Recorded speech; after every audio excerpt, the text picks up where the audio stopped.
Welcome to another Lilly Endowment Comprehensive Counseling Initiative monthly video update. I'm Amy Porteous. Each month we feature a school or organization receiving funding from Lilly Endowment to learn more about how they are growing collaborations and improving education for students and adults across the state. Today we are pleased to be talking with Keanna Warren of Purdue Polytechnic High School. Welcome, Keanna, and thank you so much for taking some time with us today. Thank you. It's such a pleasure to speak with you today. Great. To get us started, can you tell us a little bit about yourself and your role at Purdue? Yes. My title is Associate Executive Director, and I have the privilege of working with all of our high schools to make sure the day-to-day operations go smoothly. And a big part of that is making sure our students have the social and emotional learning support so that they can feel really safe and to learn in an environment that feels welcoming and they are able to build that sense of belonging. Oh, that's wonderful. So using some of the programming that you had through the Lilly Endowment and the funding that you were able to use there, can you tell us a little bit about some strategies or activities that were particularly impactful to you? So what was really great about what we were able to do is we were able to create a program and positions within our school that just focus on mental health support and social emotional learning for our students. A lot of times I find in schools, counselors have to focus a lot on scheduling, to focus a lot on college and career readiness. And all of those things are so crucial to a student doing well, especially on the high school level where we work. So we were able to separate the two into two very distinct programs and two very distinct different positions using some of the funding that was provided. And we were able to use SHAPE in order to really evaluate what was strong about our program. And then it allowed us to take time to figure out what those extra needs were. And we were able to include stakeholders in those decisions. So we spoke, we did focus groups, we did surveys to really understand what we were doing well and where we needed some improvement. Oh, wow. That's very purposeful. I like that. So just to clarify, then you're telling me that you had school counselors whose only focus was mental health and social emotional learning. Yes. At each of our campuses, we have counselors that are focused, some counselors who are focused on college and career readiness. And then we have a counselor that's really just focused on that social emotional learning.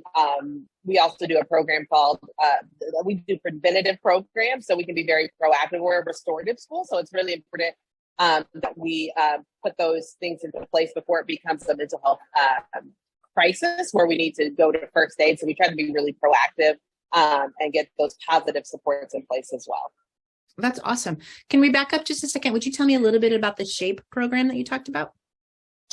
Well, we used that in order to really be a gauge on the quality of our program. And early on, what we learned is that we had really solid things in place to prepare students for college and career readiness. Purdue's in the name, so we're particularly strong in making sure that students are ready for the university. So we had all those things in place, but we learned over time that there were some additional supports we could add to our schools in social emotional learning. For some of our students, they need to work in groups over specific things, whether it's conflict resolution or grief. There's students who have experienced high levels of grief, especially post-pandemic. So, but there's also students who need that one-on-one support. And then within every classroom, we use the MTSS. And so we were able to really, a lot of schools are really strong with that academically, and that's the first thing you think about. But sometimes we wait until a student gets into that second tier of needing support before we provide. But we noticed that we needed to have some universal things that were for all students, regardless, to help us be more proactive. At the end of the day, every student learns differently. And just because there is, not every kid is what we call like neurotypical, but it doesn't mean that they don't have a superpower and that they don't matter. So it's just about every kid needing something different. And sometimes it's that quiet kid who never seems to get in trouble in the traditional way that might need the most help. So that's why it's so important to have a systemic way of making sure that every kid is accounted for. I love that. So PPHS believes that every kid has a superpower. Yes, we do. I Absolutely. love that. I believe that. Yeah. Absolutely. That's really good. And your purposeful planning to bring that out in every kid, that's pretty impressive. I don't mean to put you on the spot, but do you have a particular story or two that would show some success in those areas? Absolutely. I'm just thinking about, there's a student who, before he came to our school in middle school, he would hide out in like instead of going to class, he'd like hide in the restroom, or he'd hide in underneath a table, and just wasn't super engaged in school, didn't feel that sense of belonging. But he got to our school and he was able to make a really nice connection with our school counselor, who only focused on social and emotional learning. So she had time and she had the resources. And I just saw him yesterday. We had a college fair. He's going into a senior year. He was on the award-winning robotics team that got to go to state. His grades are where they need to be. I just walked into class and saw him in a higher level math class, like all the things. He's always been a very talented person, but he never had people to be able to pour into him because he had a lot of barriers that were out of his control. And always a really, really sweet kid, but just to see him be more confident in himself, and even has a girlfriend and they have a healthy relationship, all the things that we want to happen. But through this counseling program, and specifically him working with the counselor one-on-one until those interventions weren't needed as much, really changed the trajectory of his life. And he's on his way to Purdue University next year. So I couldn't be prouder. Oh, I'm proud with you. That's awesome.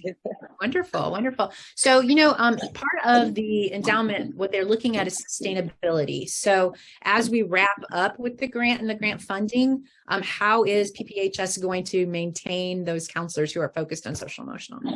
So we really built that into our programming ahead of time. And what was really powerful is, so we use a slow growth model with our school. So we started out with just around between, I will say on average about 100 kids per grade level. And so, and some of our schools are at full capacity now. And so it was built to where we could get the counselor on earlier. So originally it was planned that those counselors would come on in year 3, but this grant allowed it to happen sooner so that students could get served more quickly. But we wrote that into the plan. It's in our staffing model and now covered by general funds, but we just needed that support ahead of time. So one, we could do the research to make sure that we had the programming that we wanted. And we also had, one of the benefits is we had independent evaluators who came in and gave us feedback. So it laid the foundation, and now our counselors have been trained and they can also do some training as we grow. So we just needed that help when we were really initially starting the program out, but it's been built in and it's so ingrained in our culture now that it's just the PPHS way. So it's not an extra program, but it's a part of all that we do. We believe that counseling initiatives and engaging the whole child is not a part of the day. It's all the day, and it all matters. So I'm guessing that people are going to see this video and get very motivated and inspired by you and PPHS. So if you had to give some advice to another school counselor or another program that was interested in some of the things that you're doing, where would you tell them they should start? I think it's really important. It was a game changer for us when we started learning about brain science and that social emotional learning piece. We worked a lot with Dr. Lori, and just really knowing that this needs to be a movement. It's not enough to just have one counselor working in a silo. And it's really important also to look at those ratios and be realistic about caseloads. And I would say, the sayings that go like, if you want to know what people value, look at their budget. And so I think getting a hard look at what we're doing and where we show kids what we value. And if we really value them as individually and holistically, I think it's important to invest in these type of initiatives.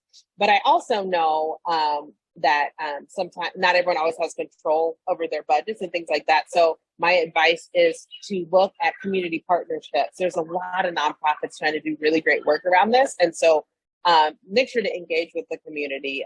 And it's not a thing of we're doing something to the community, but we're engaging together because we want to uplift the community as a whole. So I would say sometimes just starting with some really great community partners can just spark something really great.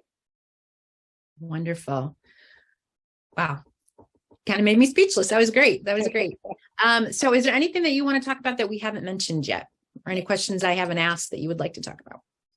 I would just say I'm really grateful for this initiative, and I really hope that Lilly continues to invest in other schools, because I think we will see really great outcomes. The kids are the future. They're the people who are going to carry on our society, and so we want to make sure we're making that investment. So just my sincere gratitude for the investment that Lilly has made in our school and other schools as well. Wonderful. Well, thank you again, Keanna, for being our guest today. We truly appreciate all your work, and you're taking time to give us a summary on this CCI monthly video update. I'm Amy Porteous. Have a wonderful day.